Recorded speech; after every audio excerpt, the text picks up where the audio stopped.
Hey guys, welcome to Katchi Vatchi. I am Jordan and I've been a sewer for at least 25 years and a professional quilter for at least the last decade.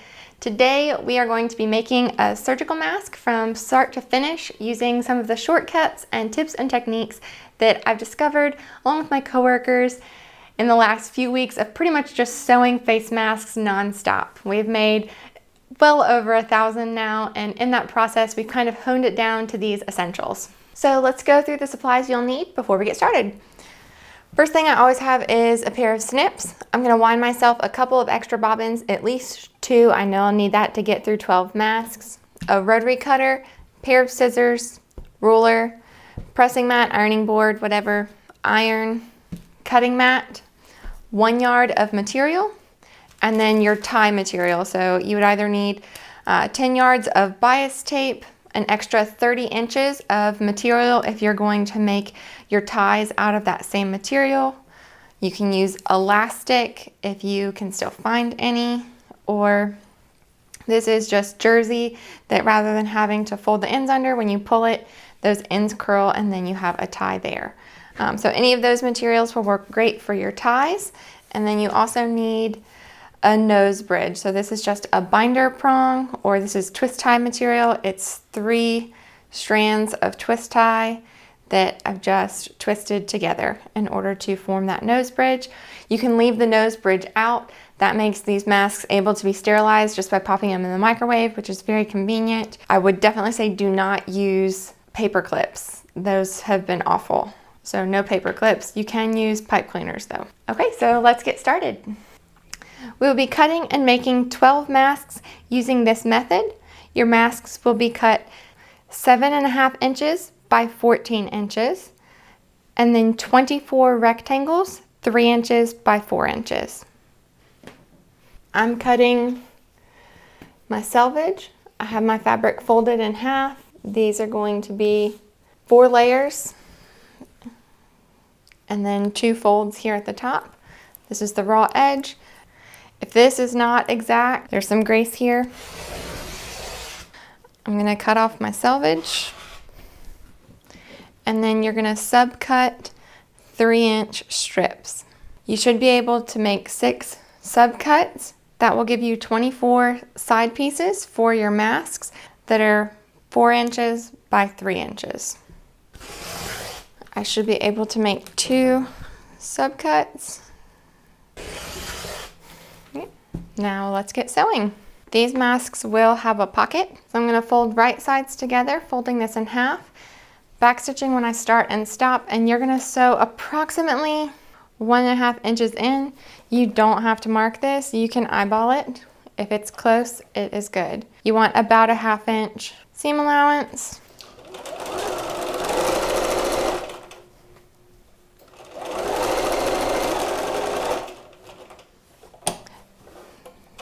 This gap between this stitching is literally just where the pocket will be. So you just want it big enough that someone could insert a filter into it.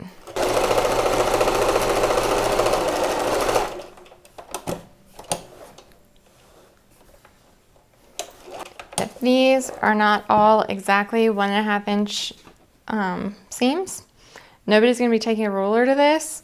People are so ecstatic to have a mask in the first place right now. Literally, as long as you can fit a couple fingers into it in order to get that filter in, you're good to go.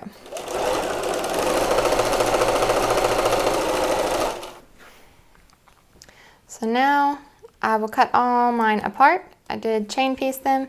You can snip that thread, or if you had a scissor trim function on your machine, that's great.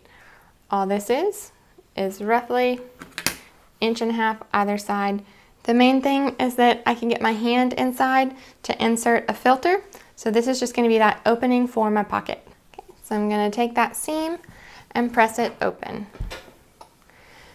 If I'm being honest, you don't have to do this. I do find it makes it a little bit easier. If someone is standing there waiting for me to make them a mask, then I would skip this step. But I do find that it does make the process of top stitching just a little bit easier. It definitely does make things go faster if you complete all of one step with all of your masks before moving on to the next step. So I would press all of these and then I'll go top stitch all of these. If you have a husband or a daughter who is just sitting around being bored, this is a great thing you can set them up doing to expedite your process as well. Or son, you could also have a son do it. Sorry guys, I grew up very domesticated. Actually, I grew up with 5 sisters, so I don't really think about brothers or having a son, because that was not something that existed in my family. Okay, so now we're gonna take this to our sewing machine, and I leave it this way because in top stitching, it honestly doesn't matter which edge you do, but in top stitching this, it will turn itself right side out. So you wanna make sure you only sew through one layer. And so as I do that, it turns itself out.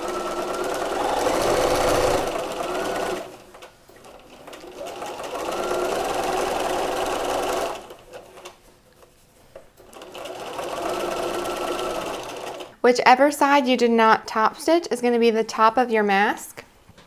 You will fold so that you have a large enough gap here for you to fit in your nose bridge. If you are using a twist tie, it does not need to be this thick. However, if you're using binder prongs, you do want it at least wide enough for that binder prong to fit into there. I'm going to then come and stitch that other fold. And now I'm stitching through 3 layers. I have the seam, my top fabric, and then it's also going to be stitching through the bottom side of my mask, or the outside of my mask.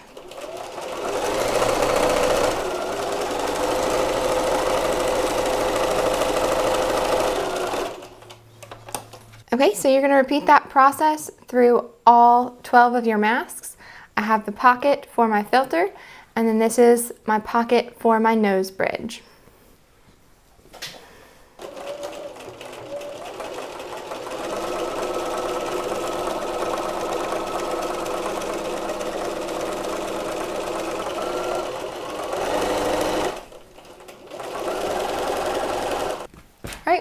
We're going to go to our pressing station now. I'm going to begin by laying it with the pocket opening up. This is the inside of my mask. I will then fold it in half and press again. Then I fold those 2 pieces to that center line and press on either side so that it doesn't press out my crease. And all I'm doing right there is just creasing so I know where to put my pleats. So I'm going to fold that up. That's the bottom of my pleat, and I'm folding it roughly 1/2 of an inch. Okay, we're going to do the same thing. This will create that next crease is going to create the next pleat. It will be the bottom of my pleat, and then I'm going to fold it back roughly 1/2 of an inch. This third crease again is the bottom of my pleat, and then I will fold back approximately 1/2 of an inch. I am spraying this with just some water because it does aid in the ability to hold those creases. You could steam it with high steam. It gets really hot after you're doing this for hours on end. I do love the steam on this iron, but I also really like my fingertips. If you are not already plugged into your local quilt shops, now is definitely the time to. They need your support as they are on the front lines making masks and filling orders as people all over the country are making masks. So definitely support your local businesses, including your quilt shops. So next you should have 24 4-inch by 3-inch rectangles. We're going to go ahead and press these while we're at our pressing station. I will begin by folding up each end about 1/2 of an inch, 1/4 of an inch, Again, this has not got to be exactly precise. Just get it done. Fold it in half lengthwise and press, and then move on. If you organize these in pairs, that's great because you need 2 per mask. Again, if you have any family member or friend or neighbor that you could send these to and have them sit and press and then just send them back to you, it would by and away expedite your process. And I think most people are pretty eager to help these days. Honestly, I think people at this point are excited to have a good excuse to not clean for a few hours. Okay, let's take these back to our sewing machine. I'm gonna start and I do one side to completion. So I will line up my material with the raw edges parallel to the raw edges of my face mask. And I'm gonna line up that top corner with the top edge. You can see my side piece extends a little bit beyond. I'm just going to pull that down so that it lines up at the bottom there. That's why there's some forgiveness in folding your pleats. You'll sew back stitching when you start and when you stop.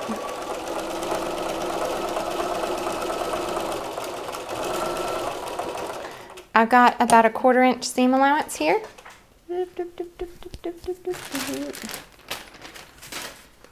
I'm going to fold that back, flip this over, and now I will insert whatever you're using as a tie. So the first thing I'm going to show an example of is just jersey.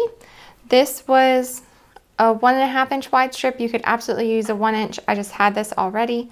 You'll stretch it. That makes those ends curl under. I'm just going to lay that in between the raw edge of my mask and the fold of my binding. I will then fold my binding over and I'm going to top stitch along that edge.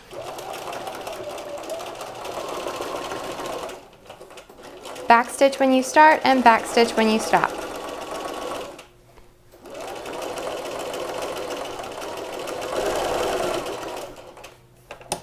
Okay. If you are inserting a nose piece, you will do that now. I have this binder prong. I'm just folding those ends under in order to make it easier to slide in. That point wants to catch on the fabric, and then it also shortens it so it fits within my mask nicely. So that pocket we created earlier, I'm gonna just slide this into it. You wanna make sure you have enough excess material here so you're not gonna accidentally stitch over that piece of metal. I'll take my next side piece, line it up with the edge of my fabric again. Don't forget to stretch it so that it comes to the end of your mask here. Sewing approximately a 1/4 inch seam here.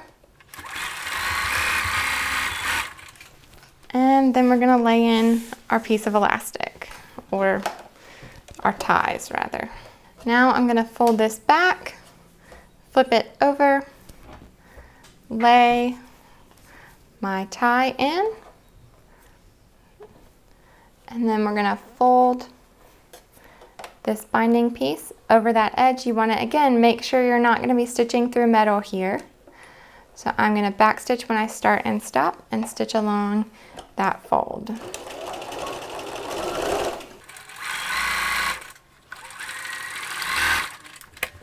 So that is method 1. So there are other ways to do your ties. We're gonna go ahead and show you those here also. So you can also make your own ties using the same material. So I'm just going to actually start by folding the end under, and then I will just fold this in as I sew. I'm folding those raw edges in and then folding this in half. And I will seam along that folded edge. So I'm just gonna fold these ends under as I sew and fold it in half.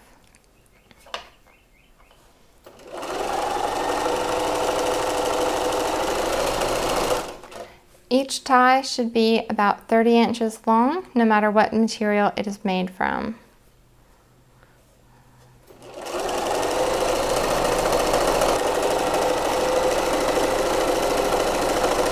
When I get to the other end, I'm folding the end of my material up first so I don't have any raw edges exposed. And then I will fold in my sides. Repeat this process to make a second tie.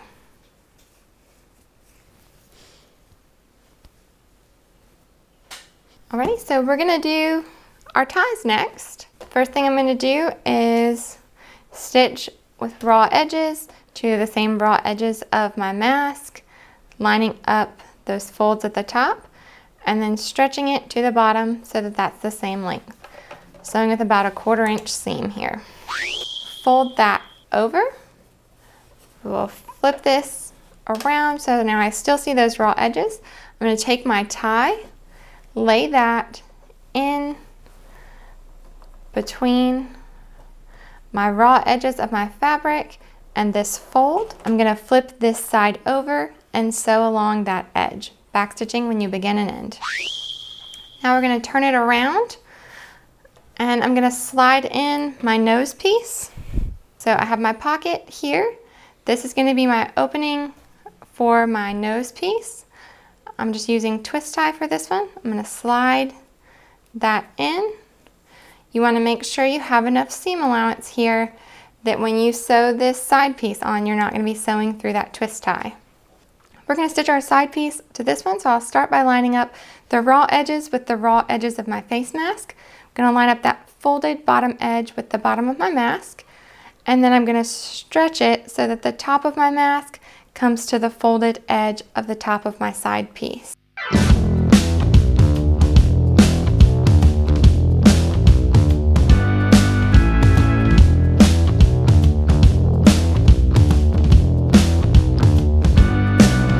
Using this exact same method, you could use bias tape instead of making your own. Bias tape is also becoming very hard to find these days. Alternatively, you could also use a 30-inch long piece of ribbon. Both of those would make really great ties. I would recommend a grosgrain ribbon. All I have is sateen, which is why I'm not using it. This is going to slip. It's not going to hold the tie very well. Grosgrain has a little more grip to it. The last method we're going to do is elastic. So I'm just folding, this is a 9-inch piece, 1/4 inch elastic, folding that over so it overlaps just a little, and I'm going to stitch that. I will zigzag stitch this so that it stretches with it. Repeat with a second piece of elastic for the other side. And remember to backstitch. It doesn't look super pretty, but that zigzag allows it to stretch and it's going to hold very nicely. That will be covered in our casing.